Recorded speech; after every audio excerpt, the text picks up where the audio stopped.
চোখ রাখবো দেশ বিদেশের খবরের দিকে। ভয়ঙ্কর বিপর্যয়, হুড়মুড়িয়ে ধসে পড়ল সুড়ঙ্গ, ভেতরে আটকে পড়লেন কমপক্ষে 30 জন শ্রমিক।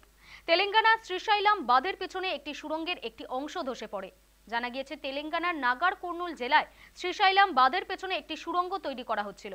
খরাপ্রবণ এলাকায় কৃষিকাজে জলসেচের সুবিধায় বাঁধের একদিকে পাহাড় ফুটো করে সুড়ঙ্গ তৈরির কাজ চলছিল সেখানে। শনিবার আচমকায় নির্মীয়মান সেই সুড়ঙ্গ ভেঙে পড়ে। 14 কিমি সুড়ঙ্গের প্রায় 3 কিমি ধসে পড়েছে বলেই সূত্রে জানা যাচ্ছে। ওই সময় সুড়ঙ্গে কাজ করছিলেন বেশ কিছু শ্রমিক। দুর্ঘটনায় কমপক্ষে 30 জন শ্রমিক সুড়ঙ্গের ভেতরে আটকে পড়েছেন। ইতিমধ্যেই উদ্ধার কাজ শুরু হয়েছে। আটকে পড়া কর্মীদের উদ্ধারে বিভিন্ন বাহিনী যৌথভাবে কাজ করছে। রাজ্য সেচ দপ্তরের আধিকারিকরাও ঘটনাস্থলে পৌঁছেছেন। দুর্ঘটনায় উদ্বেগ প্রকাশ করেছেন মুখ্যমন্ত্রী রেবন্ত রেড্ডি।